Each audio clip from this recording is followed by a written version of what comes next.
Alléluia. Alléluia. Jésus-Christ est Seigneur. Amen. Il est assis à la droite du Père. Il intercède pour nous. Et ce soir, il est avec nous. Alléluia. Déjà, je bénis le Seigneur pour votre présence en ces lieux. J'aimerais vraiment que le Dieu de l'Alliance puisse nous faire du bien. Alléluia, dans cette grande conférence. Alléluia. Effectivement, on me fait l'honneur d'introduire ici un serviteur de Dieu. Alléluia. Que j'ai connu par le canal de notre fils. En réalité, j'aurais voulu que le ministre Aimé vienne le faire, mais à cause de son rang, effectivement, je comprends que c'est moi qui dois le faire, mais j'aurais bien voulu que le ministre Aimé vienne parler un peu de cet homme. Alléluia. Je l'ai écouté juste un peu. Et je lui disais tout à l'heure, j'ai été très touchée et très choquée et très émue, alléluia, par le message qu'il transporte. Alléluia. Aimé, tu vas dire quelque chose avant que je ne puisse l'introduire. Je vais l'introduire moi-même, mais je veux qu'Aimé dise quelque chose. Est-ce qu'on peut acclamer le Seigneur, s'il vous plaît?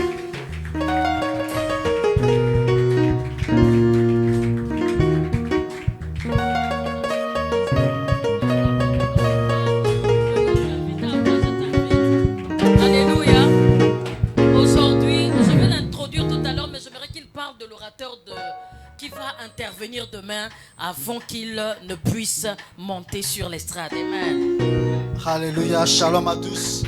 Alléluia, est-ce que tu peux pousser des cris de joie et joindre à ces cris de joie des acclamations?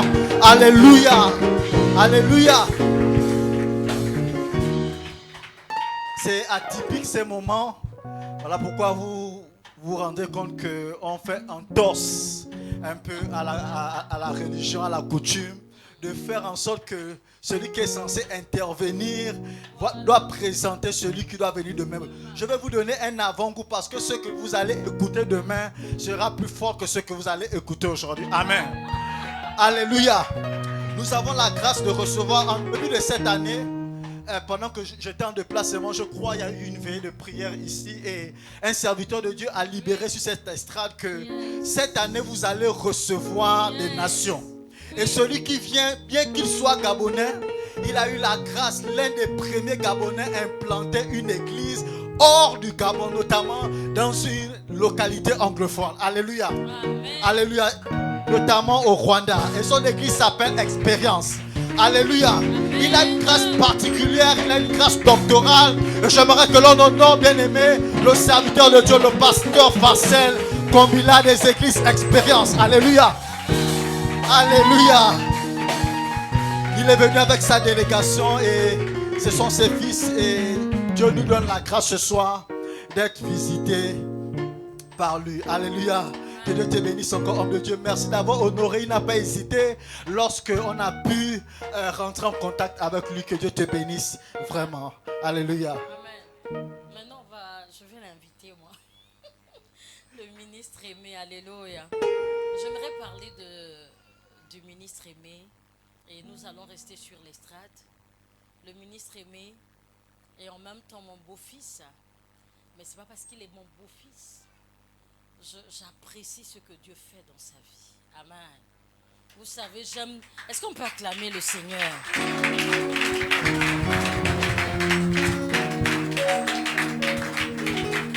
Moi, j'aime trop Dieu. Et ceux qui aiment Dieu, je les aime. Je vous assure. Et depuis que ministre Aimé a rejoint l'église Hébron, je dis il a été une bénédiction pour nous. Amen. Déjà depuis Mwanda, il écrit pour dire, pasteur, il faudrait qu'il y ait un séminaire de réveil.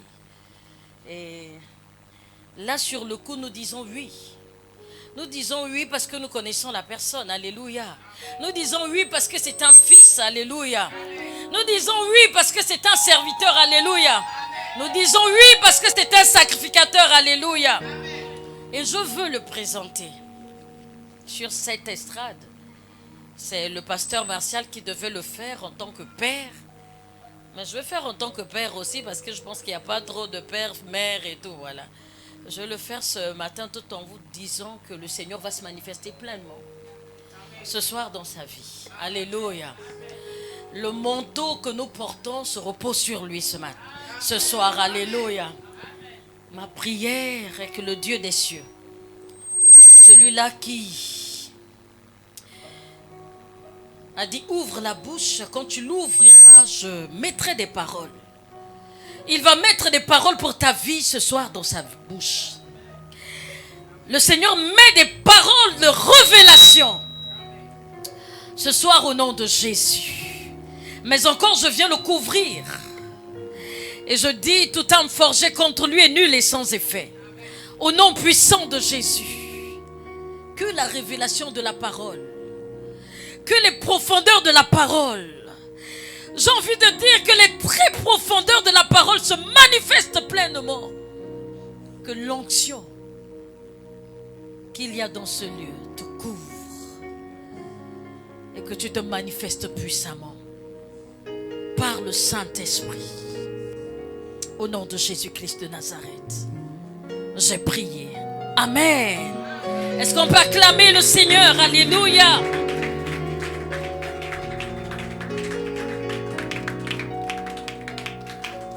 Alléluia. Veuillez prendre place s'il vous plaît. Que Dieu vous bénisse. Rapidement, nous allons passer à l'heure de la parole. Et c'est pour nous un privilège et une grâce pour la confiance que le leadership de l'Église me fait de me tenir devant vous pour l'organisation de cette conférence que nous avons intitulée Epignosis, la révélation de Christ. Alléluia. Je tiens à rendre grâce à Dieu surtout pour ses serviteurs, le pasteur Martial qui est en déplacement, qui est l'ange de cette maison, mais qui a Itus afin que nous tenons cette conférence de réveil. Ordinairement, nous parlons de séminaire, mais peu on a l'habitude de parler dans nos églises de conférence. Lorsqu'on parle de conférence, on voit directement une table dressée et des personnes qui viennent décortiquer un thème. Alléluia. Mais je vous rassure que c'est vraiment une conférence que nous allons prendre part. C'est une conférence de la parole. Amen. Je tiens à rendre grâce à Dieu pour le pasteur Aïssa. Je tiens à rendre grâce à Dieu pour tous les serviteurs de Dieu qui ont effectué le déplacement. Je vois la prophétesse ici. Que Dieu te bénisse, maman. Est-ce qu'on peut acclamer le Seigneur? Je rends grâce à Dieu aux différents ministres de culte, à la sœur Emmanuelle qui a dirigé tout à l'heure avec son église. Elle est à la tête d'un ministère de louange, d'un ministère d'adoration qui s'appelle Entre Adorateurs. Et elle nous a fait du bien ce soir. Alléluia. Est-ce qu'on peut acclamer le Seigneur aussi pour elle? Je tiens à rendre grâce à Dieu, bien entendu, pour mes collaborateurs, les différents ministres qui sont là, qui ne cessent de prier, d'œuvrer dans cette maison afin que nous puissions avoir ce cadre. Alléluia. Est-ce qu'on peut aussi ovationner Dieu pour cela? Et d'ailleurs à tous les ouvriers aussi qui sont à l'œuvre depuis hier, depuis le début de cette semaine, pour nous accueillir afin que la parole de Dieu soit libérée. À vous qui avez effectué le déplacement ce soir, encore que Dieu vous bénisse abondamment. Mais je ne saurais tarder sans rendre grâce à Dieu pour celle qui est mon intercesseuse personnelle. Lorsque vous ne priez pas, mais je sais une chose, que je peux m'appuyer sur quelqu'un, c'est mon épouse. Est-ce qu'on peut rendre grâce à Dieu pour Fursi Boussougou, pour la ministre Fursi Boussougou? Est-ce qu'on peut... Non, si vous êtes jaloux, je parle de mon épouse. Si vous ne l'acclamez pas bien, c'est que vous êtes contre moi et vous allez me décourager. Alléluia. Alléluia. Que Dieu vous bénisse ce soir.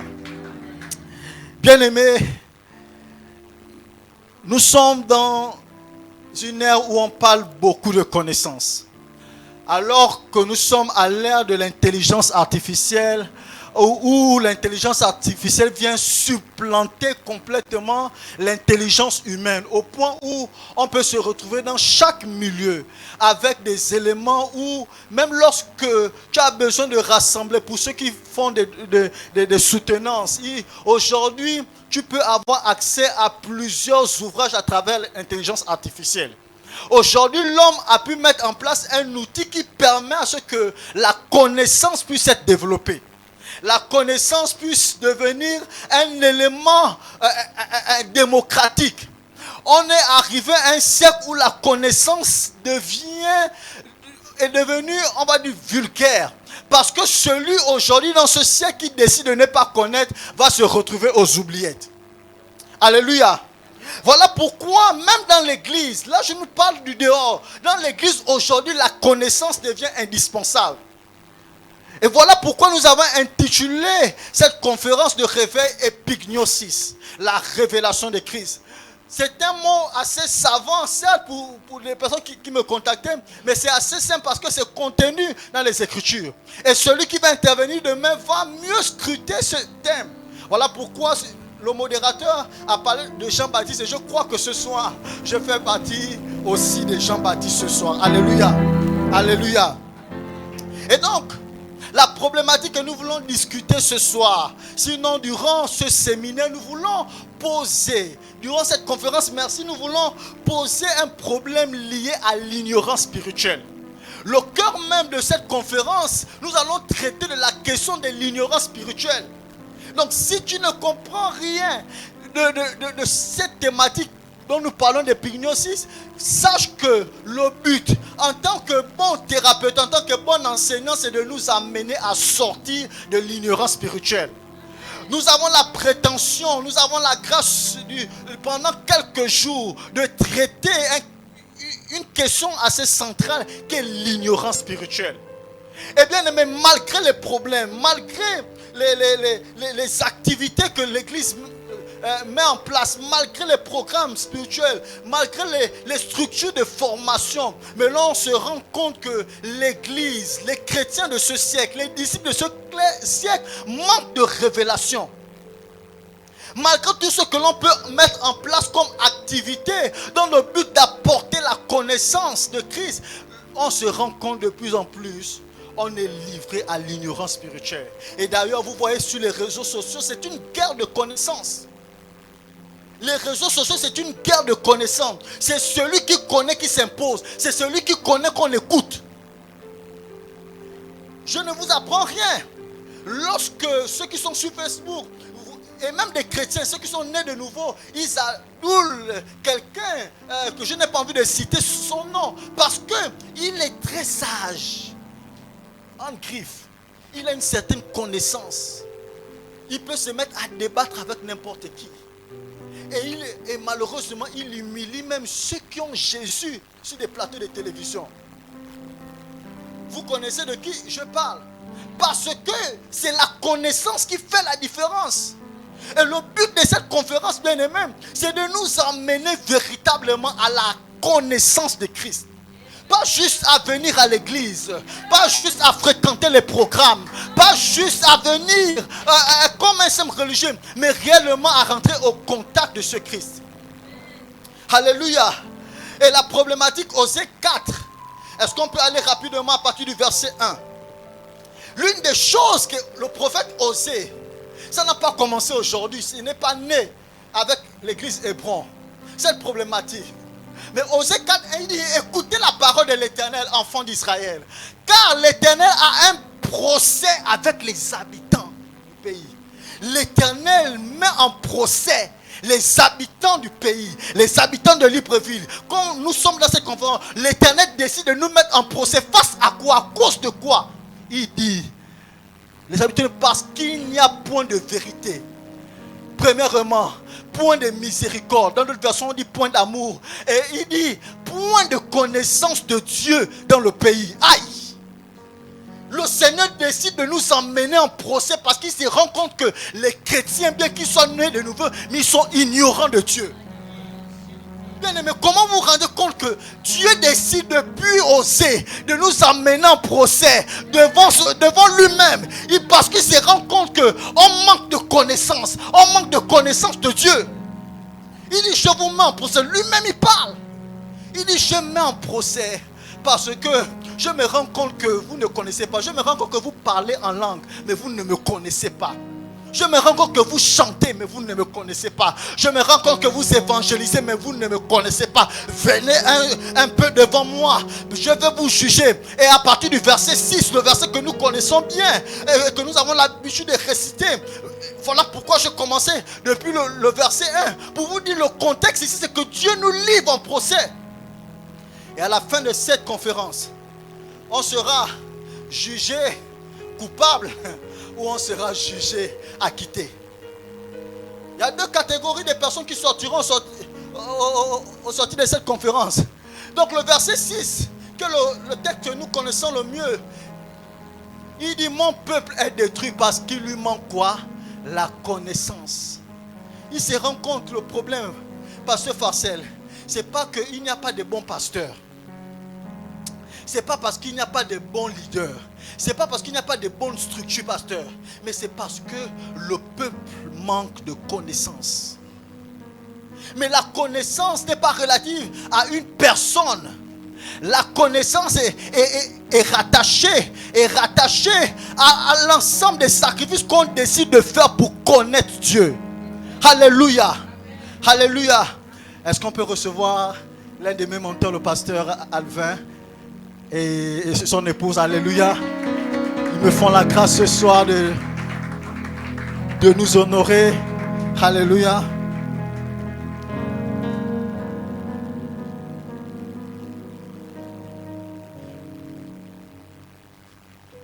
Que Dieu vous bénisse. Alléluia. Donc, le procès ici, il dit: mon peuple est détruit parce qu'il lui manque la connaissance. Ce n'est pas parce qu'il n'y a pas l'onction. Mais une onction sans connaissance, on ira en procès devant Dieu. Il dit: mon peuple périt. Mon peuple est mort.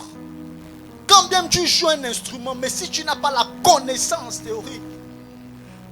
Ce que j'aime bien avec le pasteur Farcel, c'est que dans tous les domaines, il excelle, il le fait très bien, il a la connaissance. En même temps, il est vocaliste, en même temps, il est tellement béni, il est tellement rempli, il est musicien, mais c'est un excellent musicien. Alléluia. C'est que dans tous les domaines qu'il excelle, c'est que c'est rempli de connaissances et de grâce. Il dit: je te rejetterai. Donc, Dieu parle, il dit: ceux qui n'ont pas la connaissance dans ce siècle, les hommes vont te rejeter, mais premièrement, Dieu d'abord va te rejeter. Pas parce que tu as péché, mais Dieu a horreur des personnes qui ne connaissent pas. Est-ce que je parle à quelqu'un? Dieu a horreur des personnes qui ne maîtrisent pas leur domaine de compétence. Dieu a horreur des personnes qui pratiquent une activité sans pourtant connaître comment doit pratiquer. Quels sont les rudiments, quelles sont les bases, quels sont les béabas de cette activité. Il dit: je te rejetterai. Pas parce que tu as péché. Israël, pas parce que tu avais aimé, parce que tu manques de connaissance. Pas n'importe quelle connaissance. La connaissance de Dieu. Et tu seras dépouillé. Alléluia. Je suis encore à l'introduction. Bien-aimé, le contraire de la connaissance, c'est l'ignorance. Si on ne dit pas que tu connais, on va dire que tu es ignorant. Et l'ignorance, bien-aimé, produit l'aveuglement. L'ignorance produit la vie. Si tu ne connais pas, tu es aveugle. Tu fonces dans un endroit où tu crois connaître, mais tu es aveugle en réalité. Voilà pourquoi Luc le chapitre 6 à partir du verset 39, la Bible nous dit, je paraphrase, il dit: un aveugle peut-il conduire un autre aveugle?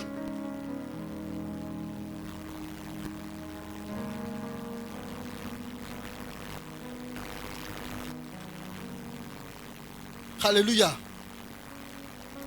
L'église, les nations sont remplies de personnes aveugles.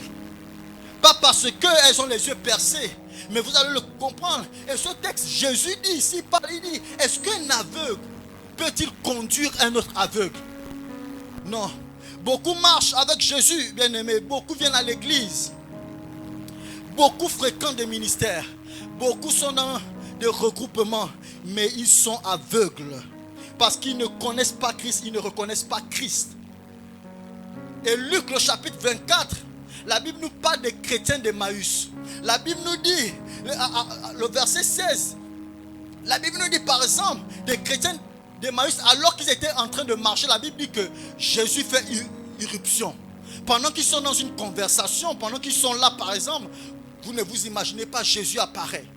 Mais la Bible nous dit que ces chrétiens, malgré qu'ils étaient en train de marcher, ils parlaient de Jésus, ils étaient dans la tristesse. Mais la Bible nous dit au verset 16 qu'ils étaient quoi? Pendant qu'ils parlaient et ils discutaient, Jésus s'approcha et fit route avec eux. Le verset 16, ministre Igor, mais leurs yeux étaient empêchés de le reconnaître. Il est possible. Est-ce que vous croyez qu'il est possible que vous soyez dans une communauté, dans un endroit, vous exercez, mais vous êtes aveugle? Bien-aimés, ils étaient des disciples.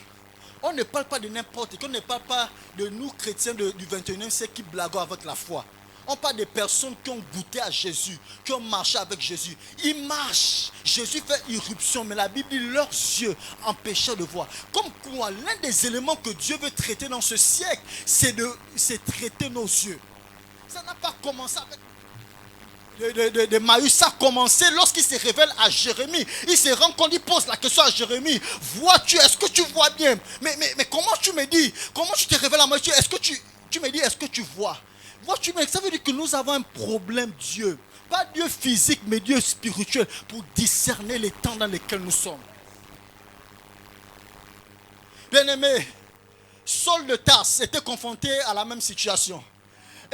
Bien aimé, ce que j'aime avec la conversion de Saul, et je le prêchais dimanche déjà, ce que j'aime avec la conversion de Saul, vous allez vous rendre compte, acte 9 à partir du verset 1, mais nous allons juste nous intéresser, puisque nous parlons des yeux, le verset 8. Écoutez, Saul se rend compte, lorsque vous lisez dans la version parole de vie, lorsque Jésus rencontre Saul sur le chemin de Damas, alors que Saul est en train d'aller faire quelque chose, Saul a la connaissance qu'il est dans le vrai. Il n'a pas décidé de tuer les autres disciples. Mais Dieu, écoutez, est-ce que vous vous rendez compte que dans ce texte, Dieu ne s'attaque pas aux muscles de Saul? Mais qu'est-ce qu'il fait? Dieu ne s'attaque pas aux pieds de Saul. Mais Saul va prendre des lettres pour aller quoi? Prendre des personnes pour aller tuer. Mais si nous on était hommes, si on veut neutraliser quelqu'un, on neutralise ce qui fait sa force. Est-ce que je parle bien?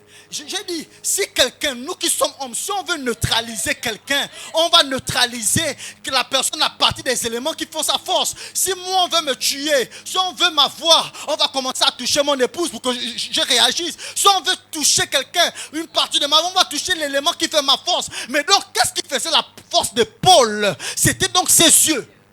Voilà pourquoi Jésus décide de frapper d'aveuglement Saul, décide de pouvoir aveugler Saul sur la connaissance qu'il avait, la prétendue connaissance qu'il avait, pour lui communiquer la nouvelle connaissance. Et le verset 8 nous dit ceci: Saul se releva de terre, et quoique ses yeux fussent ouverts, quoique tes yeux aujourd'hui fussent ouverts, mais il est possible que tu sois aveugle. Quoique tu viennes à l'église, quoi que tu aies des responsabilités, mais il est possible que tu sois aveugle. La Bible nous dit, et la version parole de vie dit, Saul se relève, il a les yeux ouverts, mais il est aveugle. Qu'est-ce qu'on fait? On le prend par la main. Et la suite du texte, lorsque vous lisez le verset 17 et 18, la Bible nous dit que donc Dieu décide de traiter ses yeux en utilisant Ananias. Ananias donc décide d'imposer les mains à Saul et afin que ces écarts tombent. Ça veut dire que Dieu décide de neutraliser ce qui fait la force, la prétendue connaissance de Saul. Sa force, en lui communiquant, en lui ouvrant à nouveau les yeux. Dieu qui est Dieu. Si le talon d'Achille de Saul, ce n'était pas ses yeux, il l'aurait peut-être laissé aveugle. Et il aurait utilisé d'autres éléments. Et ce soir, bien-aimé, Dieu veut ouvrir nos yeux. Amen. Dieu veut ouvrir nos yeux. Apocalypse, le chapitre 3, le verset 17. Jésus parle à l'une des églises les plus réputées, l'église de Philadelphie. Il dit à l'église de Philadelphie, à partir du verset 17, il dit, parce que tu dis, je suis riche, je me suis enrichi, je n'ai besoin de rien. Et parce que tu ne sais pas que tu es malheureux, misérable, pauvre, aveugle. Les autres mots ne nous intéresse pas parce que je parle de l'aveuglement. Il dit parce que tu ne dis pas que tu es aveugle. Le verset 18, il dit, je te conseille. C'est ma prière ce soir. C'est la prière du Seigneur ce soir, c'est le battement du cœur de Dieu. Durant cette conférence, il nous conseille d'acheter. Il nous conseille d'acheter de l'or éprouvé par le feu afin que tu deviennes riche et des vêtements blancs. La suite, il dit, et un collier pour oindre tes yeux afin que tu vois. L'église de Philadelphie était confrontée à un problème d'aveuglement. Pas que tous, ils étaient aveugles physiquement, mais leur prétendue connaissance de Jésus n'était pas bonne parce qu'ils étaient aveugles. Il dit donc, Jésus se révèle. Tu lis le Patmos à Jean pour écrire à cette église en disant, je te conseille. Bien-aimé, c'est ma supplication, je nous conseille. Dieu nous conseille ce soir d'acheter des colliers pour oindre nos yeux. L'ignorance commence lorsque tu crois maîtriser tout. L'ignorance commence lorsque tu décides de venir à l'église et tu ne notes pas. L'ignorance commence lorsque tu décides en fait de fréquenter les lieux de culte comme étant des lieux juste de distraction.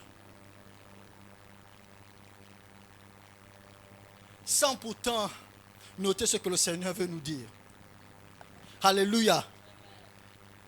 Et donc Dieu aimerait traiter le problème d'aveuglement. En un, j'aimerais ce que nous voulons traiter ce soir. Comme sous-thème, nous allons parler de revêtir l'homme nouveau. Le sous-thème de cette soirée, c'est revêtir l'homme nouveau. Parce que je crois pour ma part que ce n'est ni par la force, ce n'est ni par la puissance, mais c'est par l'Esprit de Dieu. On réussir à pouvoir entrer dans l'épignosis sans pourtant avoir Jésus, l'homme nouveau en nous. 2 Corinthiens, le chapitre 2, le verset 14. En un, nous voulons parler de la révélation de Christ. De gnosis à épignosis. Tout à l'heure, on va détailler cela. 2 Corinthiens 2, le verset 14. Grâce soit rendue à Dieu qui nous a fait, qui nous fait toujours triompher en Christ et qui répand par nous en tout lieu l'odeur de sa connaissance. Ça veut dire que donc la connaissance a une odeur. Ça veut dire que tu peux attirer des personnes, même si tu n'es pas belle ou beau physiquement, mais ta connaissance peut attirer des personnes. Ta connaissance. Mais regardez, Jésus, il n'a que 12 ans. Mais la Bible nous dit alors qu'il est au temple, les gens ont été frappés. Par quoi? Par sa connaissance. Il a suscité la curiosité. Il a suscité en sorte que les personnes du temple puissent s'asseoir pour l'écouter. Ça ne dépend pas de ton âge. Gloire soit rendue, nous avons des enfants, ça ne dépend pas de notre âge. Ça dépend de la capacité que tu as de vouloir connaître. De vouloir connaître Jésus. On est trop ignorant dans l'église. On croit que tout est acquis. Le fait de recevoir Jésus-Christ et tout, on s'assoit. On ne lit plus nos Bibles. On ne lit plus les ouvrages. On n'assiste plus aux conférences. Tout récemment encore, lorsque vous arrivez chez nous, on a dans ma chambre, je cherche la place où mettre encore les livres. Dans mon téléphone, j'ai acheté encore des ouvrages parce que je dois connaître au maximum. La connaissance coûte, bien aimé. La connaissance de Christ, accéder à Christ, ça coûte. C'est pas ce que l'on fait. Et donc la connaissance a une odeur. Et l'expression connaissance ici, ou le mot connaissance ici est traduit par un mot grec appelé gnosis. Et lorsque vous lisez ce texte, vous allez vous rendre compte, et d'ailleurs la Bible présente plusieurs niveaux de connaissance. La Bible et le grec d'ailleurs traduit même lorsque vous lisez la Bible, il y a plusieurs niveaux de connaissance. Lorsque vous voyez savoir, le français est tellement pauvre que lorsque on nous parle de connaissance, directement, tu as accès à la définition. Mais la Bible, et surtout parce que le Nouveau Testament était écrit en grec, lorsqu'on te parle de connaissance, mais ils vont commencer à te poser, en fait, tu veux nous dire quoi? C'est de quelle connaissance dont tu parles? Voilà pourquoi je nous propose rapidement quelques expressions qui traduisent connaissance en grec. La première définition, c'est un verbe qu'on appelle oïda ou bien eido. En hébreu, on parle de yada, qui parle en fait de la connaissance instinctive, de la connaissance que l'on a. Si on te dit, comment tu sais que tu es femme, ou comment tu sais que tu es un homme, on ne t'a pas appris à être homme en fait. Personne ne t'a dit que tu es un homme, mais tu sais juste que tu es homme.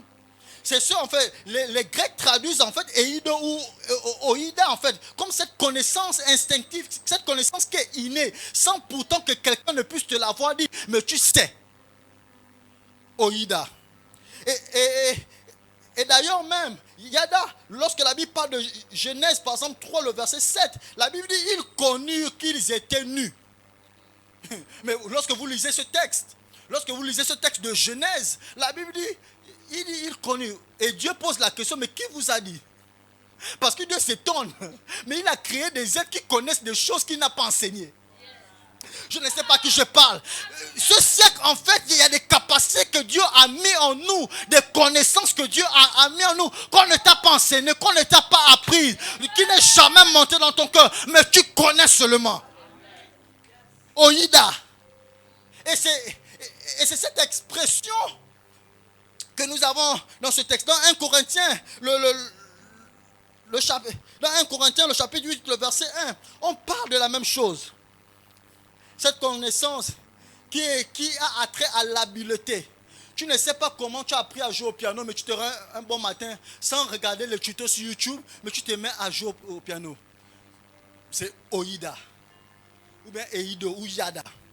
La deuxième expression qui est traduite par connaissance, c'est ginosko. Ou bien gnosis, que nous avons lu d'ailleurs. Dans le texte de 2 Corinthiens 2,14. Deuxième expression, lorsqu'on veut traduire cela, cette connaissance, c'est la connaissance qui s'acquiert par l'apprentissage. C'est la connaissance qui s'acquiert non seulement par l'ensemble des sciences auxquelles nous sommes exposés. C'est la connaissance générale que nous avons de la religion, gnosis par exemple. Voilà pourquoi il y a un courant philosophique qu'on appelle par exemple la gnose. C'est un courant philosophique. Ils connaissent des choses. Et ils sont prêts. Et d'ailleurs, les théologiens disent, par exemple, dans Apocalypse, on parle par exemple des Nicolaïtes, de la secte des Nicolaïtes. En fait, c'est quasiment une dérivée de ce groupe gnostique. Alléluia. Donc, on parle de ginosko. Lorsque vous lisez par exemple Matthieu 24, 33, la Bible dit que quand vous verrez ces choses, sachez. L'expression sachez ici, c'est ginosko. Ça veut dire que ici, Jésus dit, lorsque vous verrez des bruits, lorsque vous verrez des choses arriver, comme nous sommes en train, le siècle que nous sommes en train de vivre actuellement, en fait, pour Dieu, il est inconcevable que l'on ne sache pas pourquoi ça arrive. Malheureusement, on a toujours des chrétiens en fait qui marchent comme si tout allait bien dans le monde. On ne prie pas pour les nations. On ne jeûne pas pour les nations. En fait, on insulte les autorités. Il y a malgré la connaissance que les ingénieurs de la SEG ont, mais on doit ginosko, on doit savoir en réalité. Ça veut dire que ça doit faire l'objet, la Bible déclare l'objet de notre investigation, de nos recherches. On doit ginosko. Voilà pourquoi Jésus dit sachez. C'est une information que l'on communique, c'est une information acquise. Et cette expression, on la retrouve quasiment près de 208 fois, ginosko, dans le Nouveau Testament. La troisième expression qui traduit connaissance, c'est diagnosko, qui vient de analyser, qui vient de discerner, qui vient d'examiner, qui vient de s'assurer.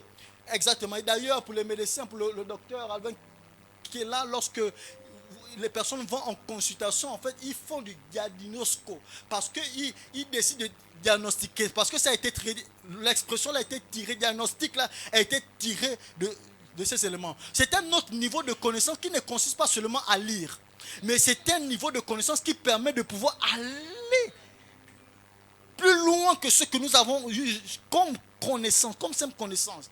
Il est possible que tu sois chrétien et que l'on t'a dit que Jésus t'aime. Si tu t'es arrêté à cela, tu es encore très loin. Mais tu dois aller examiner pourquoi Jésus t'aime. Pourquoi il a tant aimé le monde. Qu'est-ce qu'il veut faire encore en plus. Tu dois diagnostiquer. Tu dois analyser. Tu dois discerner les temps. Alléluia. La 4e expression, connaissance aussi, c'est traduit par proginosko, qui vient de connaître d'avance. C'est un niveau de connaissance, proginosko, c'est un niveau de connaissance que les gens comme les Joseph avaient. Parce qu'ils savaient discerner, ils connaissaient d'avance. La Bible nous dit que le Pharaon reçoit un rêve.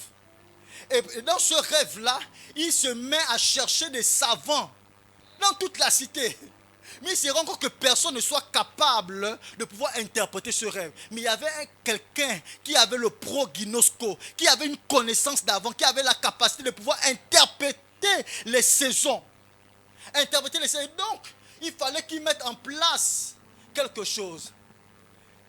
Il interprète le rêve en disant, roi, ce qui va arriver, il y aura 7 années de vaches maigres et 7 années de vaches grasses. Et je bénis Dieu, nous sommes dans un siècle et la servante de Dieu, le pasteur Aïssa a reçu une vision il y a quelques mois déjà, je crois l'année dernière. Et nous sommes en train de préparer ici, et d'ailleurs avec le corps du Christ et toutes les organisations qui veulent, un projet que l'on appelle le grenier communautaire. Et lorsqu'elle a reçu ce projet, ça émané d'un rêve. Et lorsqu'elle m'a communiqué cela, j'ai dit, mais pasteur, ça ressemble directement au rêve. Elle fait partie des personnes dont Dieu communique le proginosko, une connaissance des choses qui doivent arriver. Et dans ceci, qu'on a besoin des personnes qui connaissent d'avance. Le proginosko, ce sont des personnes qui sont proactives. Moi qui suis qualiticien, l'une des choses qui fait en sorte que l'on puisse bâtir un système de management durable, ce n'est pas parce que tu mets en place des mesures correctives, non. C'est ta capacité à mettre en place des mesures préventives pour éviter que le risque puisse se produire. Un bon qualiticien, un bon manager n'est pas celui qui résout les problèmes, mais c'est celui qui anticipe les problèmes qui doivent arriver dans 10 ans. L'église d'aujourd'hui doit être la jeunesse d'aujourd'hui. Les hommes et femmes d'aujourd'hui doivent être des personnes qui mettent en place des structures qui soient capables d'anticiper les difficultés de demain. Si tu es là, c'est parce que tu dois mettre en place ton intelligence, ta connaissance pour anticiper les enjeux de demain. Est-ce que vous ne vous rendez pas qu'il est possible que dans 5 ans, dans 10 ans, le Gabon ne soit plus celui qu'il est aujourd'hui? Si tu ne connais pas, si tu ne rentres pas dans un niveau de connaissance extrême, tu vas t'effacer, on va t'oublier. On va nous oublier. L'intelligence artificielle d'ailleurs est venue nous prédire cela. Il n'y a que des ignorants, il n'y a que des aveugles qui croient que le monde va bien. Tu ne pries pas, tu ne jeûnes pas. Tu ne t'attends pas à ça. Romains 8, proginosko, Romains 8, 29. La Bible ici parle de proginosko. Ça veut dire que ce qu'il a prédestiné. Proginosko, c'est la prédestination. C'est la capacité à anticiper. Et enfin, le dernier mot qui est le centre même de notre conférence, c'est un mot qui sera bien décortiqué demain par le pasteur et durant les autres jours, c'est épignosis. Épignosis, qui est la connaissance précise, qui est la connaissance correcte, qui est la révélation profonde, pas une révélation théorique. Et d'ailleurs, Saul, après qu'on appelait Paul, a vécu cette expérience, a vécu l'épignosis. Il a reçu une révélation Écoutez, Saul faisait partie des personnes qui étaient dans le Sanhédrin. Il avait la maîtrise de la parole, la maîtrise de la Torah. Voilà pourquoi il faisait la guerre. Il se disait, mais je connais la parole. C'est pas possible que Jésus soit déjà venu. Donc ce que les autres racontent là, c'est du n'importe quoi. Aujourd'hui, dans un siècle, lorsqu'on dit que Jésus revient bientôt, ça devient un mythe. Ça devient un jeu. Mais laissez-moi vous dire ce soir, Jésus revient bientôt. Jésus à la porte. Ça ne vaut la peine de courir seulement pour le mariage.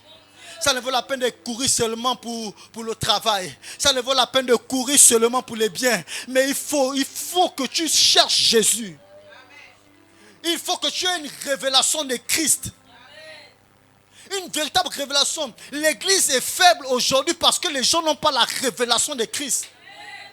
Les gens s'attendent aux impositions des mains des pasteurs.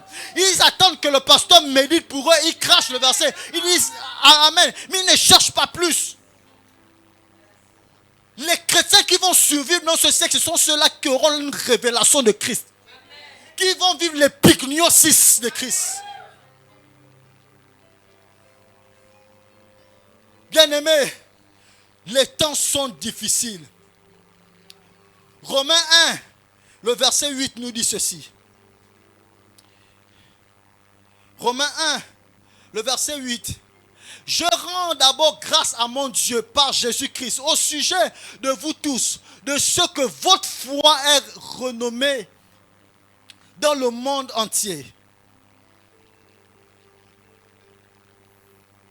La suite. Reviens depuis le verset 7 un peu.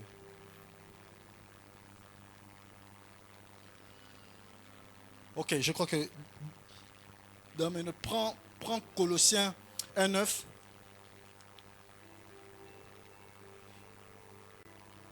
La Bible dit c'est pour cela que nous aussi, depuis le jour où nous avons été informés, Paul s'adresse aux chrétiens de Colossiens, il dit, nous ne cessons de prier Dieu pour vous et de demander que vous soyez remplis de la connaissance de sa volonté, remplis de son épignosis. L'intercession de Paul pour les Colossiens, ce n'était pas qu'ils se marient, ce n'était pas qu'ils aient un enfant, c'était qu'ils priaient, ils intercédaient, jeûnaient pour qu'ils soient remplis de la connaissance de Christ.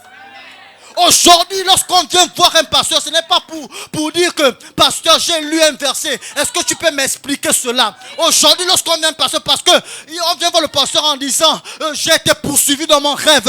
Est-ce que tu peux m'expliquer? Non. Est-ce que tu peux courir aujourd'hui vers un serviteur de Dieu en disant, j'ai lu ce verset. Qu'est-ce que ça veut dire?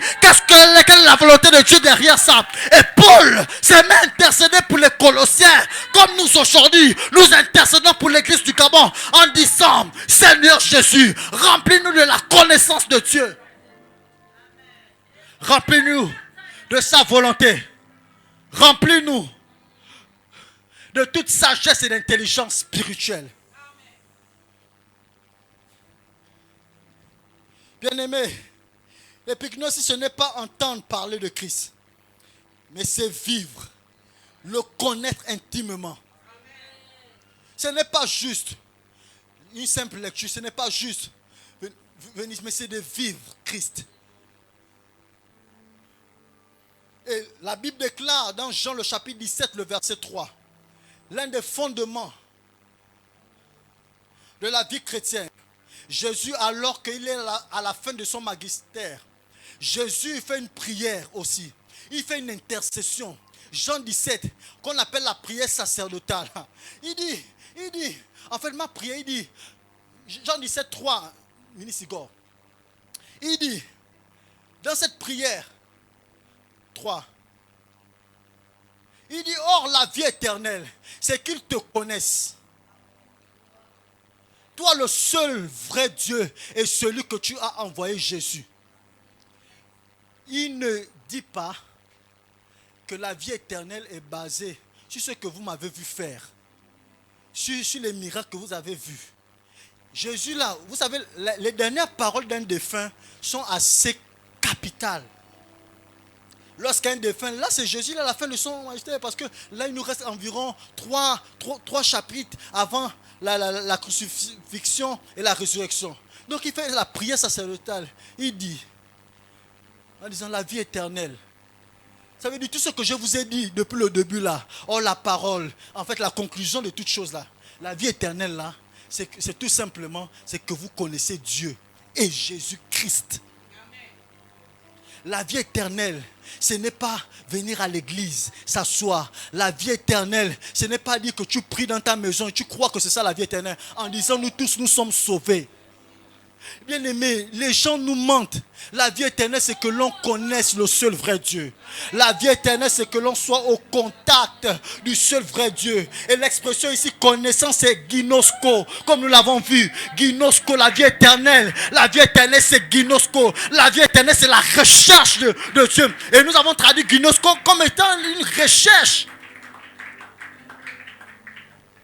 Comme étant l'ensemble des lectures. L'ensemble des expériences que l'on fait. La vie éternelle, ce n'est pas possible. Vous posez des questions aux chrétiens de maintenant. Vous leur dites, comme depuis que tu es converti, quelqu'un va te dire, il sera fier de battre la poitrine en disant, je me suis converti, ça fait 10 ans. Mais tu lui poses la question, combien de fois tu as lu par exemple la Bible? Combien de fois tu as lu la Bible? Lorsque j'étais de retour de voyage, j'ai partagé ce témoignage. Je me suis lancé un défi de terminer en fait tous les épîtres pendant que j'étais dans le train. J'ai dit, Seigneur, il faut que je termine, je mange tous ces épîtres pendant que je suis dans le train. Parce que je veux Dieu, je veux davantage Jésus. Ce n'est pas possible que tu sois chrétien, tu n'as même jamais lu tout le Nouveau Testament. Ce n'est pas possible que tu sois chrétien, tu n'as jamais lu toute la Bible. Ce n'est pas possible que tu sois chrétien depuis 10 ans. Tu n'as même jamais acheté le livre d'un serviteur de Dieu. Pire encore, les chantres. Ce n'est pas possible que tu sois chanteur, tu n'as jamais acheté un CD d'un artiste. Mais tu veux dire par exemple que tu veux faire des vocalises, tu n'as jamais acheté un livre sur l'adoration. Mais comment tu vas parler de l'adoration profonde? C'est du mensonge. On doit arriver au ginosko. C'est pas possible. La vie éternelle, c'est que l'on connaisse Dieu. La vie éternelle est basée sur la connaissance de Dieu. Mais si on s'arrêtait à Dieu, ça devait être le commun. Non, mais il a dit, est-ce que tu peux dire avec moi, et Jésus-Christ. Ça veut dire qu'il y a une connaissance de Dieu que l'on doit avoir, mais il y a encore une meilleure connaissance de Jésus-Christ. Et la Bible nous dit par exemple, le mystère caché de tous les siècles. Là, le mystère caché, ce que l'on connaisse. Le mystère caché, c'est Christ en nous, l'espérance de la gloire. Le mystère, en fait, c'est un mystère. Ça veut dire que l'objet de notre recherche dans l'église aujourd'hui devait être de connaître davantage Jésus. Lui-même, il a livré cela comme étant un mystère. Ça veut dire que malgré les recherches, malgré la théologie de l'apôtre Paul, il dit au Colossiens le mystère caché. Il s'est rendu compte qu'il a lu, il a relu, il a cherché, il a investigué. Mais il se rend compte, les mystères cachés de tous les temps, c'est Christ en nous, l'espérance de la gloire.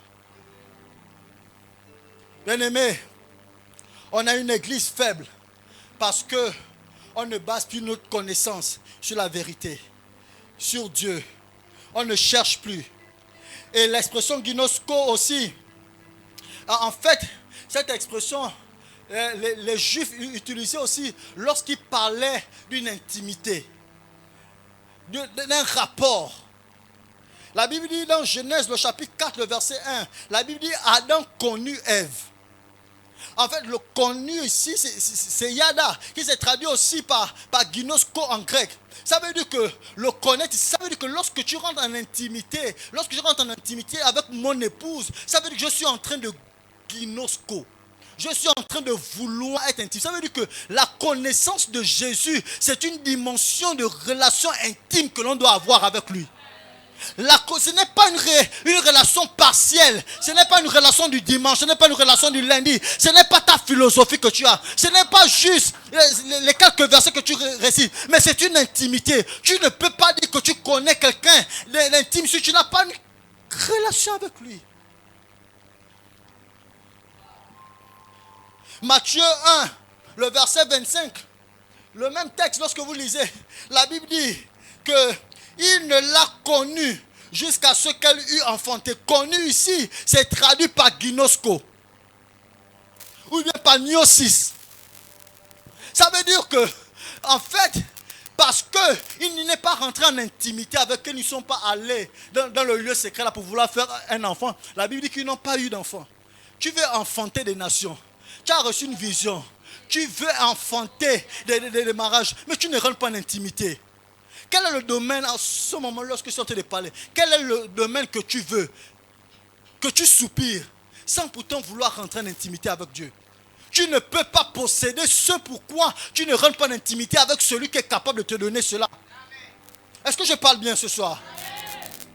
Je suis en train de dire, tu ne peux pas posséder quelque chose que tu n'as pas vécu, que tu n'as pas conçu avec Dieu. Ce n'est pas possible. L'ascension de Joseph n'était pas par hasard. C'est parce qu'il a commencé à concevoir des rêves. Voilà pourquoi lorsqu'il allait dans le palais, il a commencé à traduire les rêves des autres.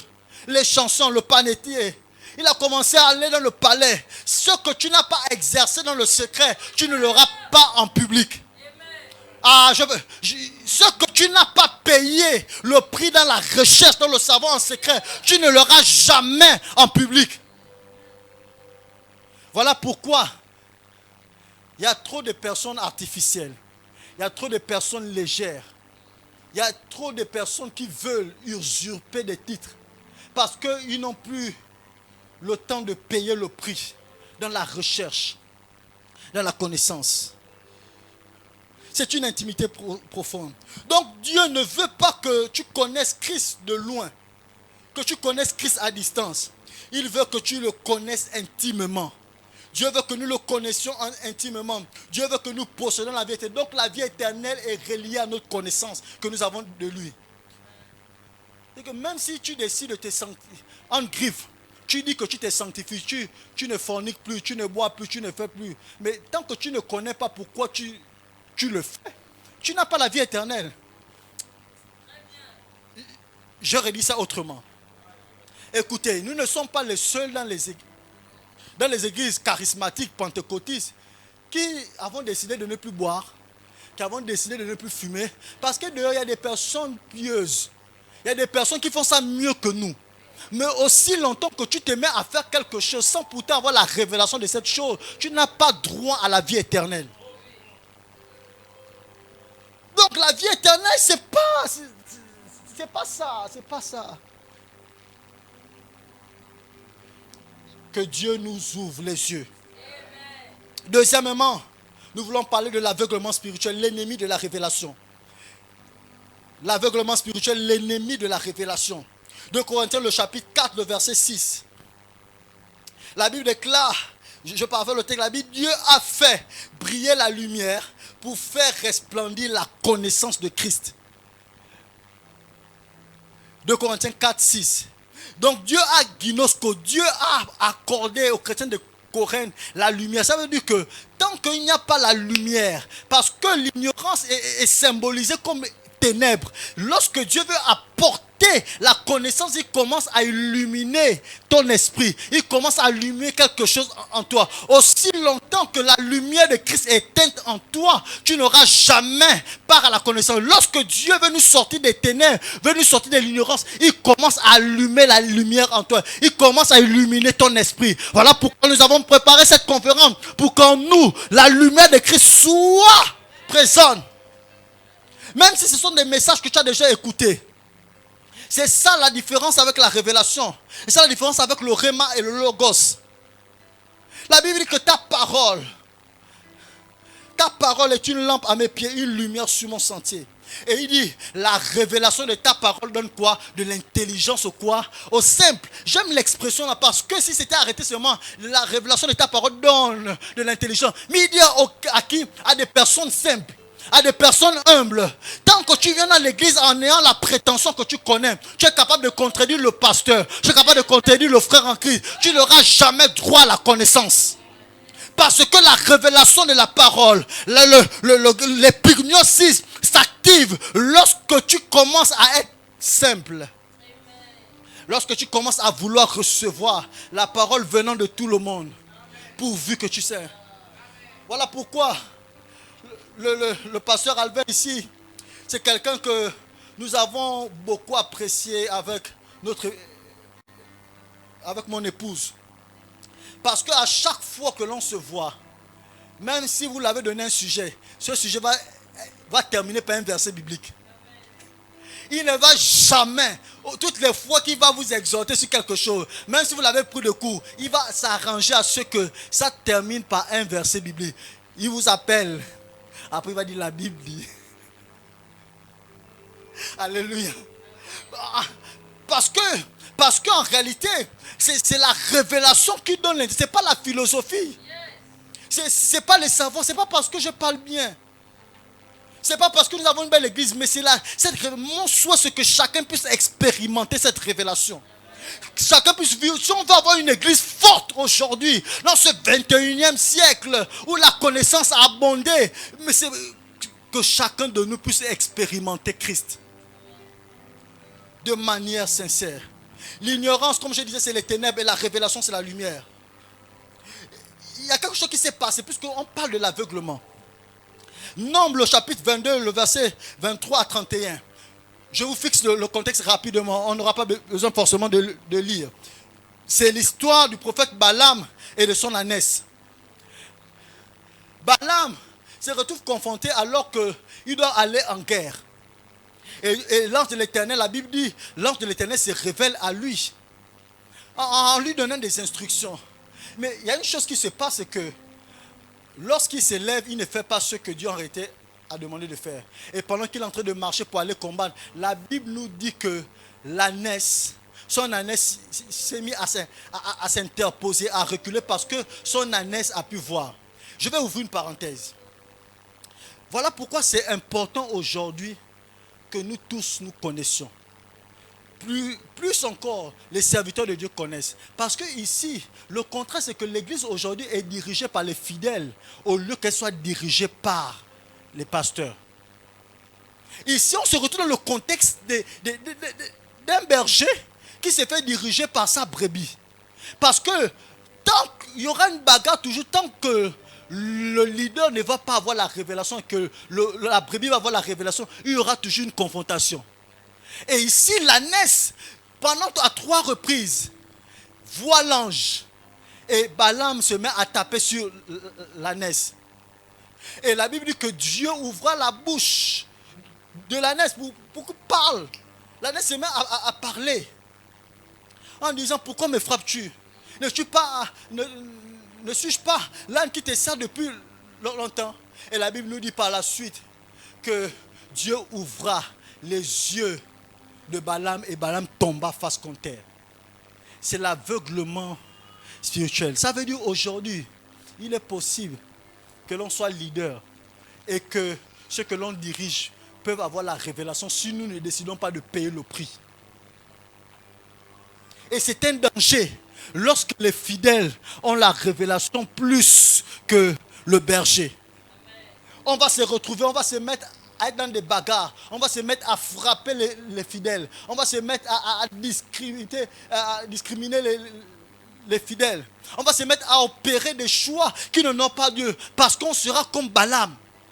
Parce qu'on aura manqué de connaissance. Ça veut dire que la connaissance est disponible pour tout le monde. Est disponible pour les leaders comme pour les fidèles. Parce qu'il est possible que Dieu ouvre aussi les yeux des brebis.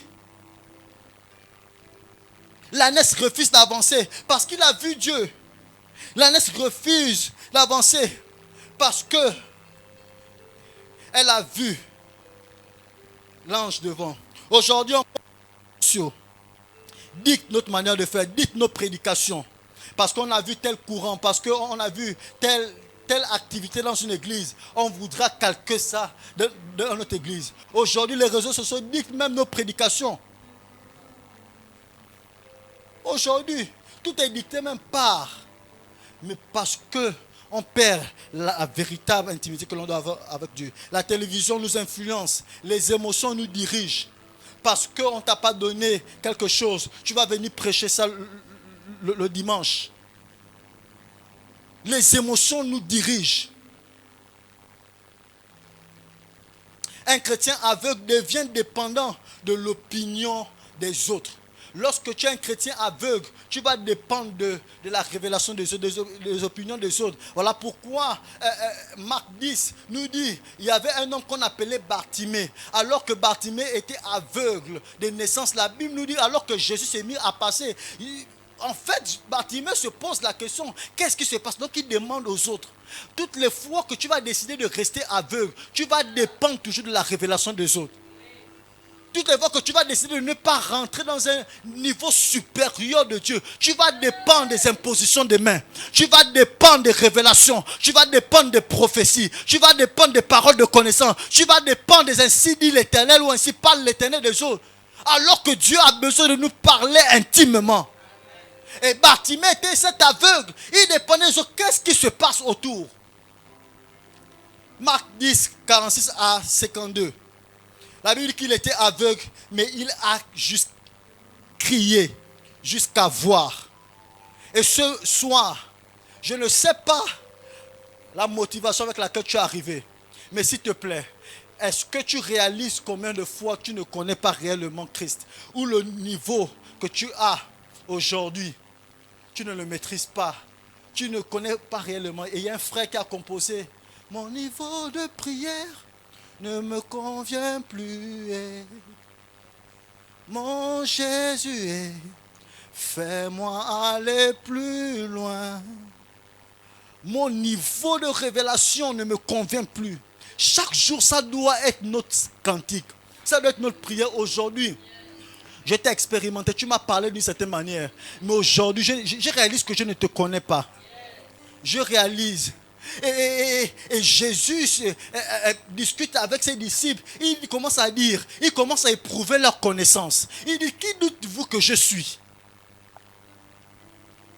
Malgré qu'il marche avec lui depuis longtemps, il éprouve leur connaissance. Il veut un test de connaissance, examen, interrogation surprise. Qui dites-vous que je suis? Tous les autres échouent, mais il n'y a qu'une seule personne. Peut-être par hasard ou par une illumination ou par révélation. Il dit, je sais. Je sais que tu es le Christ. Aujourd'hui, on doit avoir une église où nous savons, je sais où nous sommes en train de partir. Je sais que je suis. Voilà pourquoi je décide de ne pas me corrompre. Je décide de ne pas pécher. Je décide de ne pas faire certaines choses. Je décide de me garder pur. Même lorsque je tombe, je décide de me relever rapidement parce que je dois affronter les défis de demain. Même si je me suis découragé, je décide aujourd'hui de me relever, de sortir de l'ignorance. La troisième chose que nous voulons voir ce soir, nous voulons parler de revêtir l'homme nouveau. Parce que c'est le thème réellement. Revêtir l'homme nouveau, c'est la conséquence de la révélation. On ne revêt pas l'homme nouveau parce qu'on veut. Colossiens le chapitre 3, le verset 10 nous dit ceci. Colossiens 3, verset 10. Revêtir l'homme nouveau, c'est la conséquence de la révélation. Colossiens dit, ayant revêtu l'homme nouveau, qui se renouvelle quoi? Dans la connaissance, selon l'image de celui qui l'a créé. J'aime la parole de Dieu. Il dit, en fait, le revêtement de l'homme nouveau ne s'acquiert pas par les activités. Mais le revêtement de l'homme nouveau s'acquiert au fur et à mesure que tu connais, au fur et à mesure que tu es exposé à la connaissance. Ça veut dire que même si tu as fait 25 ans dans l'église, mais il est possible que tu n'as pas encore l'homme nouveau en toi. Il est possible que tu as une partie de l'homme nouveau. Il est possible que tu as juste revêtu les pieds.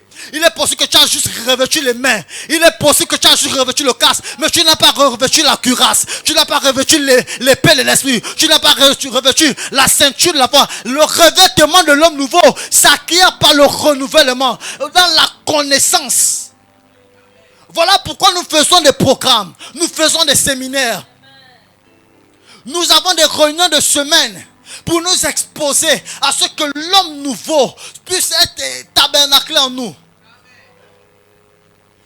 Il dit, ayant revêtu l'homme nouveau, qui se renouvelle. Celui qui parle, il a la maîtrise de son discours, c'est l'apôtre Paul. Il a la maîtrise de son discours. Il ne parle pas n'importe quand, n'importe comment. Mais il parle parce qu'il se rend compte qu'il était tueur, il était assassin, il était bandit et il doit revêtir l'homme nouveau. Alléluia.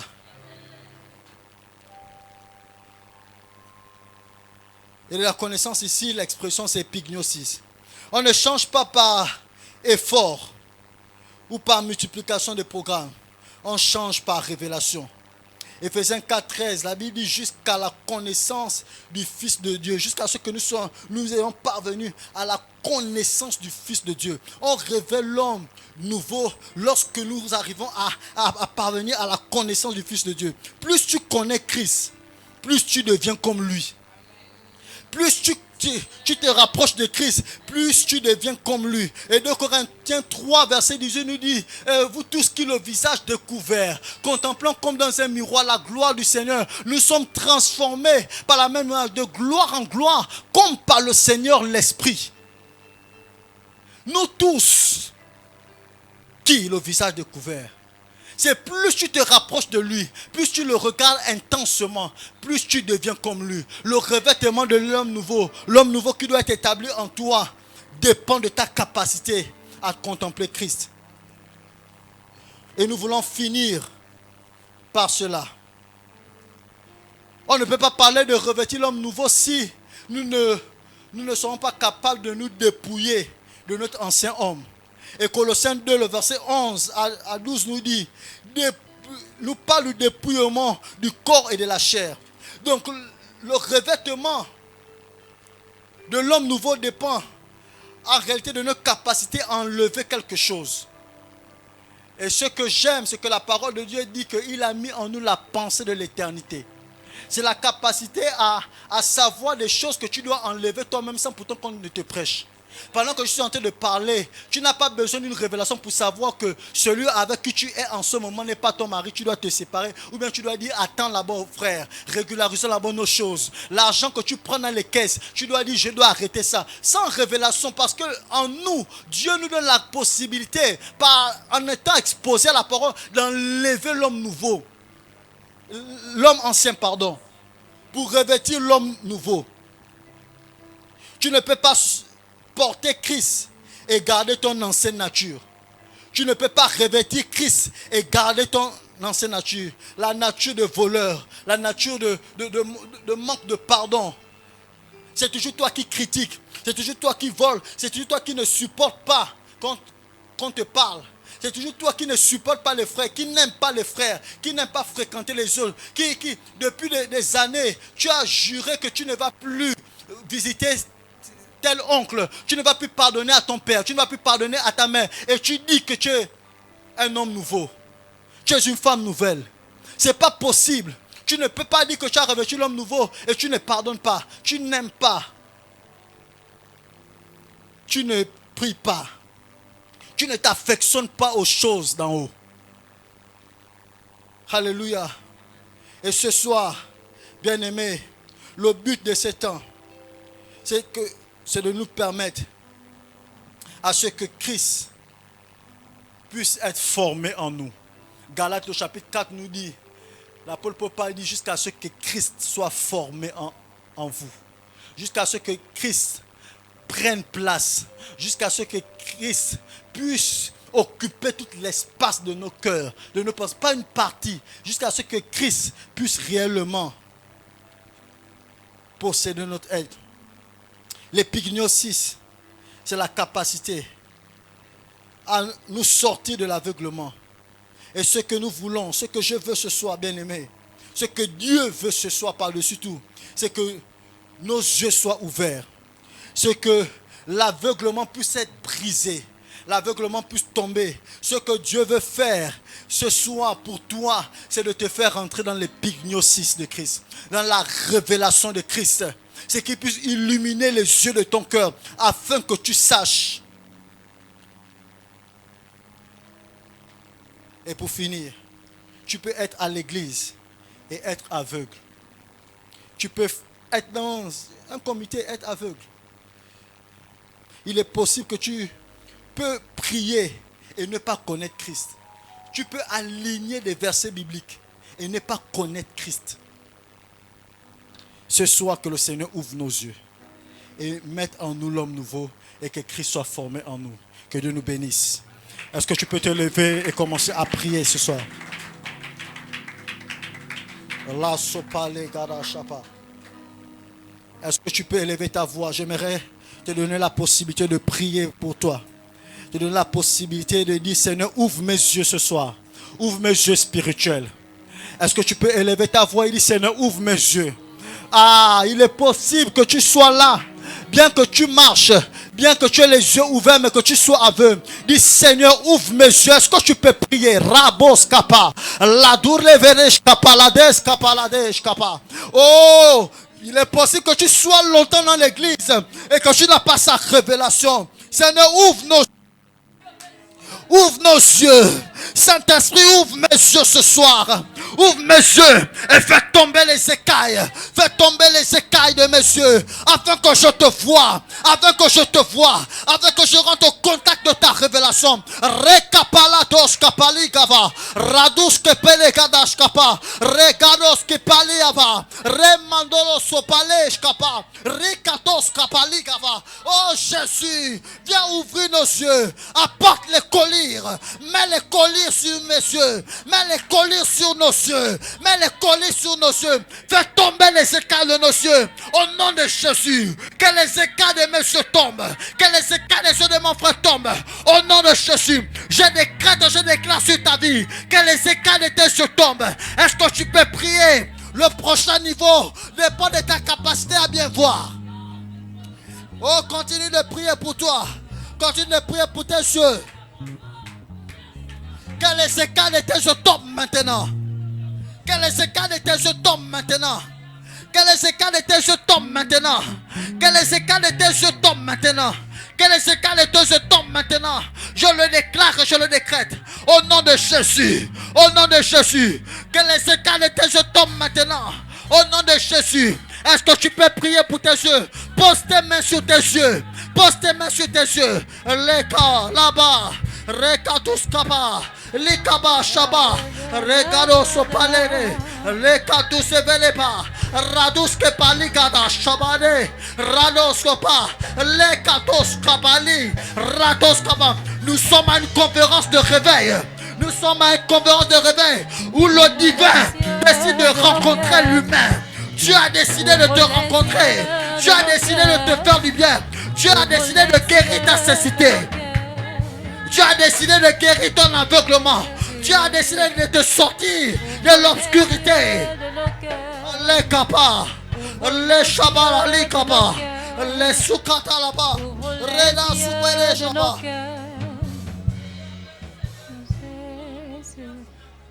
Déclare maintenant en disant, je rentre dans la révélation de Christ. Je rentre dans la révélation de Christ ce soir. La Bible déclare, oh, la vie éternelle, c'est que l'on te connaisse. Dis, Seigneur, je veux te connaître. Donne-moi la soif de te connaître. Donne-moi la soif de te rechercher. Donne-moi la soif de te connaître, de te poursuivre, de te rechercher, de faire de toi l'objet de mes recherches, l'objet de mes investigations. Demande cela, demande cela, demande cela au nom de Jésus.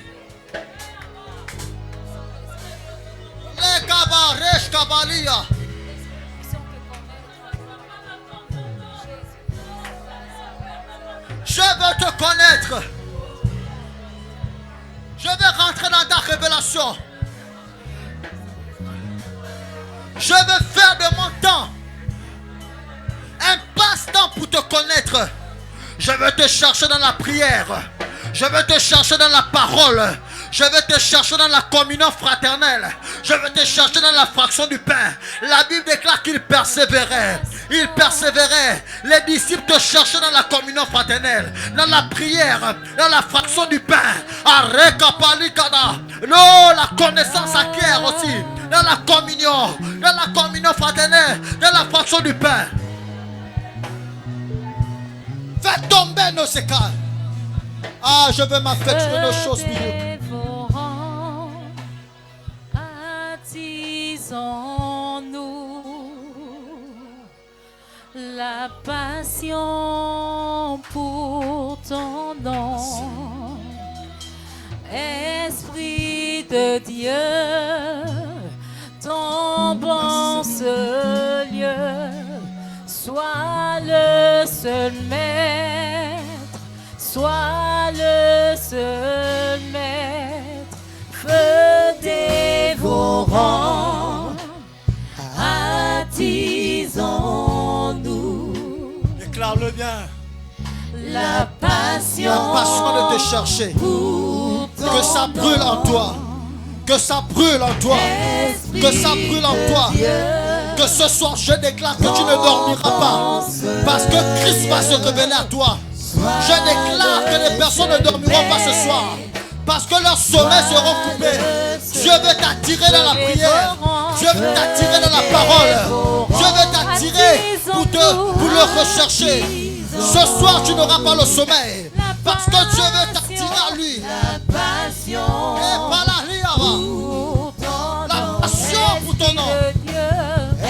Esprit de Dieu, dans ce lieu, sois le seul maître, sois le seul maître. Alléluia. Te bénissons notre Dieu et nous te rendons des actions de grâce.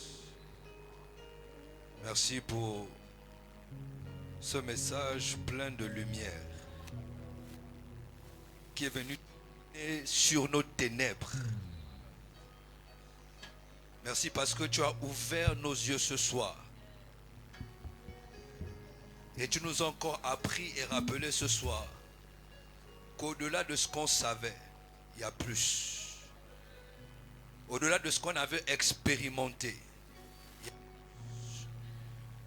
au-delà de ce qu'on nous avait enseigné, il y a plus. Au-delà de ce qu'on avait vécu dans notre intimité, il y a plus. Et nous voulons aspirer après ce plus. Ta parole déclare que tu t'appelles la source d'eau intarissable. Nous pouvons puiser et puiser encore et encore jusqu'à ce que tu ne tarisses jamais. Il y a toujours à boire en toi. Il y a toujours à puiser en toi. Nous te bénissons et nous te rendons des actions de grâce. Que l'honneur et que la gloire te reviennent. Dans le nom de Christ. Est-ce que nous pouvons dire Amen? Est-ce que tu peux bien acclamer le Seigneur? Non, non, non, non, non.